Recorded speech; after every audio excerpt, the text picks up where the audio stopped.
All right, man. Welcome to the 290 Mo podcast. I appreciate your time. If you could introduce yourself for my viewers and listeners. What's happening? This shit guy, J Keys. Yeah, did what I'm talking about, man. I always got my guy with me as always, Mr. Fantastic. Phlame classic. Yeah, man. So it is what it is, man. So working this magic, man, creating magic and helping dreams come true. Okay. Let's start with the name. Is that got anything to do with the MIDI keys I see right there, or piano? What's the word with that? Absolute. I mean, it's a little bit of that, but mostly, man, Keys is actually my last name. Man. So, Okay. So God knew what He was doing when He gave it to me at first. For sure. So it started there, and then it evolved to where it's like, okay, I'm gonna give you the gift to make sure that we cultivate the gift of music within you. And so yeah, man, starting in church, at about 13, God spoke to me and said, "You can play." And I told my pops was a preacher, saying, God bless his soul. You know what I mean? I told him, I said, man, God told me I could play. And he said, okay, so it's time for you to live up to your name. So, you know what I mean? I jumped on the keys, man, and I ain't looked back since. Okay. That's dope for sure. So you kind of stepped into it, but we're going to start from the beginning, man. You said you started fucking with the keys at 13 in the church, but where you from and how was it growing up? Definitely, man. Well, originally, I'm from Tampa, Florida. That's my home, born and raised. Military brat. Pops moved around a lot. Grew up in the church, like I said, man. Pops was a preacher, mom was a missionary, and so I was able to really just be brought up in a household of like discipline, real heavy on God, real heavy on spirituality side of everything, and they wasn't afraid to allow me to express myself as far as my gifts are concerned, and so it was dope to be able to grow up in that type of environment. As I got older, I started, the street started calling me, you know what I mean? Just like any other young man, you start seeing what's going on in the streets, what's happening, you know what I mean? Is this where all the cool kids hanging out? This is where it's popping at, you know what I mean? This is where, so I found myself gravitating toward the streets, you know what I mean? And trying to straddle that fence. Still being there for moms and pops, because now I'm playing in the church. You know what I mean? I'm playing the keys every Sunday. But at the same time, it's still like, man, I'm still addicted to this lifestyle, man. Kicking it with the homies, man. Doing everything that we wanted to do, that we felt like we wanted to do at that time, you know what I mean? So it wasn't a bad life growing up. My life was great growing up, man. You know what I mean? I'm grateful for the opportunities, the situations, and the circumstances, because they prepped me for what I know the universe is cultivating right now in this season. You know what I mean? With new projects that I got coming out and already out. So, absolutely. Okay, for sure. And I just assume that when you mention your parents being supportive, I'm assuming you talking about from, you know what I'm saying, not just doing strictly church music and stuff like that. And how did you evolve from playing in the church to jumping in the studio and create music? No doubt about it, man. Well, it really started in college. So I ended up going to Wayne State. I graduated from North in '98. I ended up at Wayne State College here in Wayne, Nebraska. While there is when even more of the hip hop phase started to really kind of mold itself and shape itself into like my own sound of who I wanted to be and what I wanted to sound. Coming from high school, I'm just listening to whoever. I'm listening to whoever's on the radio. I'm trying to, you know what I mean? I'm just trying to get my bearings. But there was always, like my folks, they always pushed like gospel rap on me. Mm-hmm. So really hip hop, really, if I'm really, honest about it, when I think about it, my parents really, I can recall like, there's like gospel artists like T-Bone, and COGs, and Tony is, Gospel Gangsters, right, man. You know what I mean? Like, these are the artists that I grew up listening to as far as hip hop is concerned, but they were Christian based. Mm-hmm. And so they still talked about the struggle. They still talked about the streets. They still talked about everything that we were used to hearing in mainstream hip hop, except there was a Christ message behind it. And I was like, man, like, that's dope. That opened the door for hip hop to where now it's like, okay, if these guys, well, what else is there? Right. And then curiosity gonna kick in. Mixed along with that, teenage curiosity, like, me see what this Jay-Z talking about. Let me see what this dude. Let me see what this dude. You know what I'm saying? Killer Tay talking about. Let me see what. You know what I mean? Let me see what all these other cats are talking about.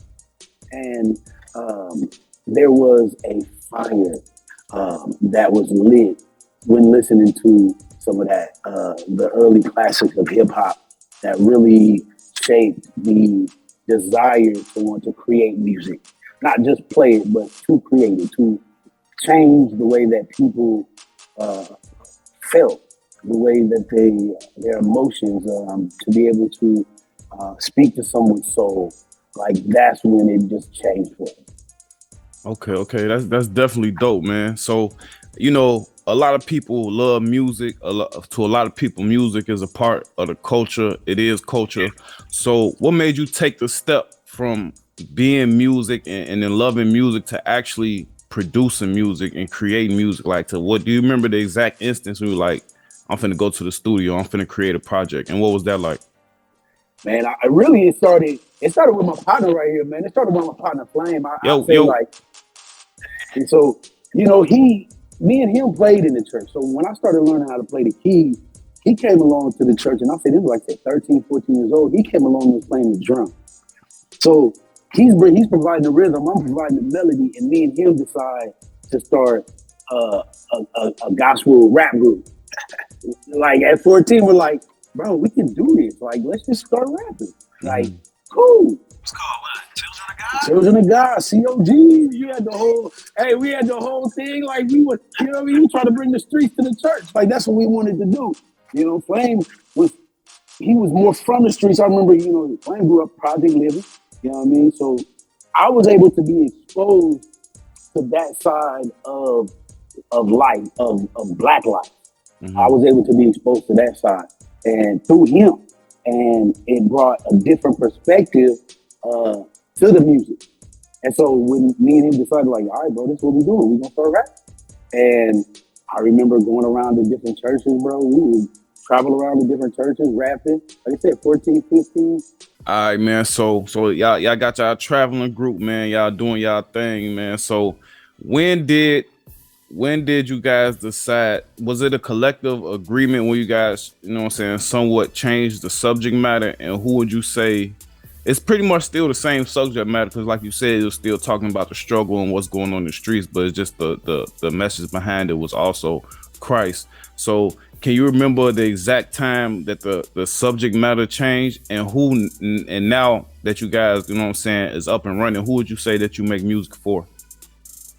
And the subject matter I'll say for me changed, I'll say after college. So coming back from college, starting a record label with a guy I went to college with. That changed the subject matter because Phlame and I we grew distant at that point. I went away to college. Phlame started living life, and he had moved out of his mom's at an early age, and so him and I, as far as music, even though we continued to do music, we had split and kind of started doing our own thing, producing wise, creating tracks. I then meet a guy in college, and him and I start a record label called Small Town Records.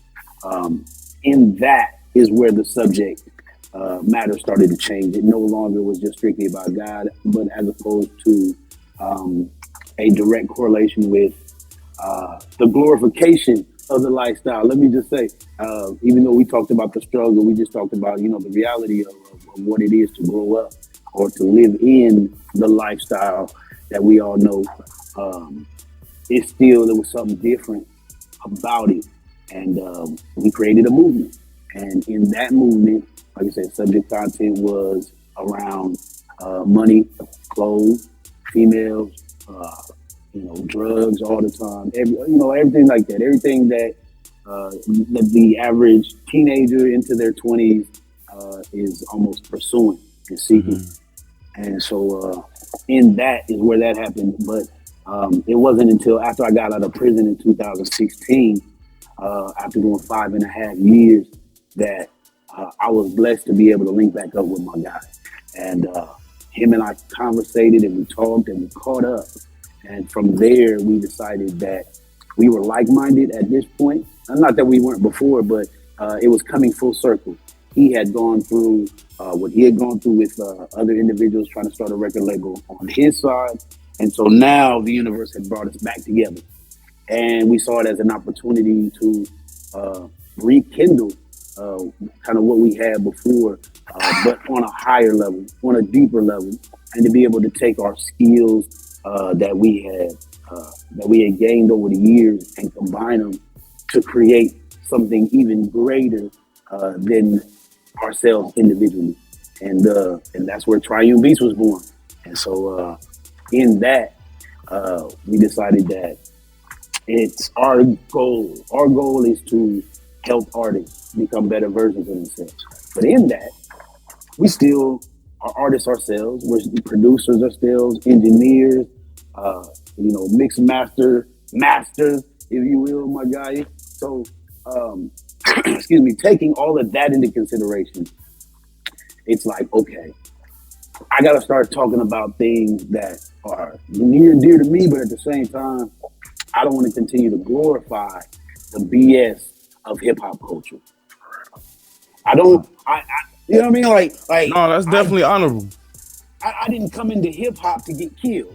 Right. I didn't, you know what I mean? Like nobody wants to nobody starts being a rapper to die. Like that's not the goal. That's not, but somehow, some way that has become the antithesis of becoming legendary is to grow up and to consistently glorify the negative side, Right. Talk about them. There's nothing wrong, but when you continue to glorify, especially the individuals whose mind isn't fully developed and ready to grasp a concept and be able to sit it over here on a shelf or to compartmentalize a concept. A lot of people don't compartmentalize music to understand that, hey, I'm listening to it, I feel good, I'm in this moment of it, but it doesn't affect the core of who I am. Man, right. And that's definitely honorable, man, because a lot of the music, you know what I'm saying, it's a difference between, you know what I'm saying, expanding on the realities of what's going on in these inner cities and in these other places in these streets, than actually, you know what I'm saying, I'm gonna kill my brother, I'm gonna fuck your bitch, you know what I'm saying, type shit. So that's definitely honorable. So what you guys running the label and starting a label, are those things that you take into consideration when bringing on other artists, or do you let artists just come on and be themselves? How does that process work? So overall, when it comes to us together, we're not a record label. So a lot of times what we are artist developers. So that's where we've come into now. So my job now is to help artists realize their dream, to help artists become the best version of themselves. I know what it's like. I was signed with AVN before I went to prison. I was messing with Zero and Trey down there in Texas. You know what I mean? Like I had everything and all the ducks was in a row. And I decided to make a stupid decision that got me locked up and lost that deal. You know what I mean? Like that fast. But I will say, so we're not a record label as opposed to, again, we want to help artists become better versions of themselves. And so working on artist development while creating beats. And so that involves consultations, that involves coaching sessions, different things of that nature in order to provide the information as well as sometimes just the motivation and push that artists need. Sometimes they just need somebody just to be like, I like that. Right. Or most of the time they need somebody to be like, that's not as good as you think it is. Exactly. Let's redo that. Let's get back in the booth. Let's re-record that line again or say that word a little more clear or more better. You need somebody that's behind the keys, behind the booth, behind the engineering board that kind of gives a damn, or either gives a damn about their craft or gives a damn about your craft. One of the two has to be it. It has to.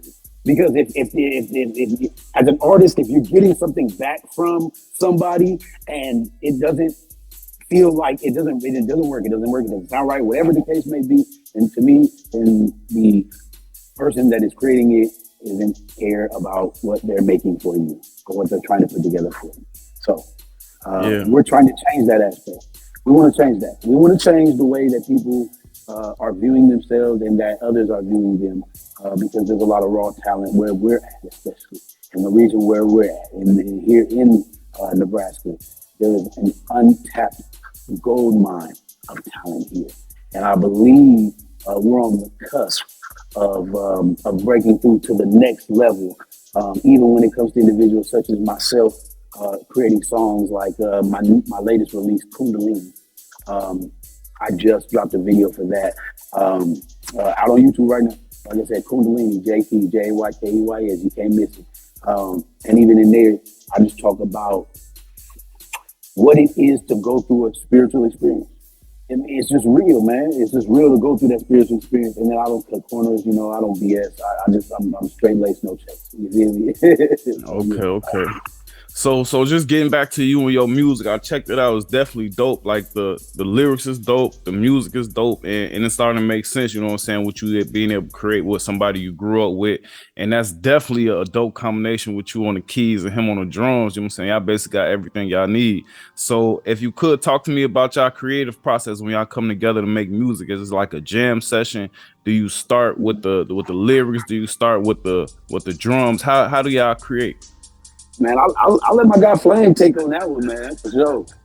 I mean, you know, we bounce around. Like sometimes we start on the keys, you know, Jay will get on the keys and like come up with a dope melody, lay some just dope chords, and I'll just come right behind it and give it that sauce with the drums, whether it be something East Coast, West Coast, whatever the style that's best fitting for the chords that he laid. And don't get it twisted, because he played keys too, though. Like, okay. You know what I mean? He's developed himself to be able to play the keys as well. And so, like, I'll jump on the drums part too. So there's a dope even flow that happens, like, in that process of us just feeling it. You know what I mean? Like, bang out a few things, step back and vibe. And then the next person will just jump in like, I like that. Step back and vibe. And then we both come to an agreement to say, we like that. I bet that's ready to go to the next. That's ready to go to mix master. That's ready for bounce down, all that good stuff. It's ready for beat start. Okay. Well, what does a disagreement sound like? What does a disagreement go like? How does that go? Usually it's nothing you don't understand. and then it's like, what I do. However, that's usually how Phlame will come with the counter. And that's the thing is, it's like, you know, we're on a path of problem solving. Mm-hmm. I mean, in every type of way, not only just music, but also in the community. So we don't never really have any moments where, you know, it gets too out of hand. If somebody has to back up and take an extra second, sometimes you got to even just lay it down and then come back to it tomorrow. You know. Absolutely. I totally agree. Because it's not about finding conflict. It's really about going along the path of least resistance. Mm-hmm. And what I found is that anybody that comes in during this path, if they go against the path of least resistance, then they are a problem. They're a problem they are providing to themselves, right, and everyone else. You know, nobody wants a stumbling block in their way. And I also don't want any stepping stools that I have to step on to get to where we're headed. All right. We're in the reverse crabs in a bucket mentality, man, where instead of people thinking it's crabs trying to pull each other back down in the bucket, we're actually on the other end where it's actually one crab may have gotten to the top and he's trying to continue to pull the rest of them out that bucket. And so it's about pulling up and out as opposed to pulling down. That's what we're saying. I forgot the comedian's name who said it, but you know, crabs in nature, they stick together. Mm-hmm. They hold strong. That's why it's easier to catch them because they're always together. Same thing with us as Black people. We're together as long as we can understand that we are the power in numbers. We are that definition. And once we understand that, and I think it has to happen through music again. We've been here before. We've been here. Through music, we've been here before. Mm-hmm. But it takes us to get there again. And I think as aspects of hip hop begin to change and shift again, as aspects of hip hop begin to take on a different light, and others begin to fade into the background, which only happens as people get older. The drill rappers are going to still be rapping about drill until they decide that they have kids and they have something that they want to live for, as opposed to living to die. That's what music is today. To me, people are living to die. It is, whether it's drugs, whether it's violence, whatever it is, people are living to die. Yeah. And we have to get to a point again where we're again living to live. We have to live to live. Culture as a whole takes the human culture takes from us as a whole. And so we have to begin again. To me, it's music. Music is the start. It's the heartbeat. It's the thing that transcends, race, creed, culture, backgrounds, all of it, age, everything. It transcends through all of that. And if we can begin to change the message, change the vibration, if you will. And that's a nod to myself. I got a song we just dropped to J Keys, Vibration, out on all platforms right now. Y'all go check that out too. Shameless plug, right? You know what I mean? So yeah, with again, we're trying to raise it, man. We're trying to raise the vibration again with good music that you can just bump and vibe anywhere. It don't matter. It can still sound like you played in the club. It's gonna still sound like you played in your car. You can play it cleaning up. You know what I mean? You can play it vibing out. Whatever you decide you want to do is still good music. At the same time, it's raising the vibration of our people again back to where we used to be. Okay. So, from a lot that I've gathered, a lot from what I can see, you seem pretty much a lot of in-house. So, what you all creating your music from the ground up? Are you working with other producers? Are you band music? Is if somebody send you a hot beat, is you jumping on it, or do you keep everything in house? Oh man, we're all for working with as many individuals as we can that are like-minded. And so, what does that mean? Some people think people that just want to do music. Well, it goes beyond that. You need people that are on the same vibrational frequency as you. You need people that view life the same way that you do. You need people that understand even flow of conversation the way you do. You need people that understand that if I see my guy is a little upset, I know when to just be like, gosh, let me go ahead and back up. Let me pull back a little bit. Those are the type of people that we're consistently looking to connect with, to work with, to build with. And again, my video Kundalini, again, out on YouTube right now. Song is out on all platforms. J Keys Kundalini was done by Walt Fortune as well as Mike Murphy of WMK, Roman Murphy and Keys Media Enterprises. And so, and that's a local independent filmmaking company that's here. They put the video together. And so it's not just in-house, but in city.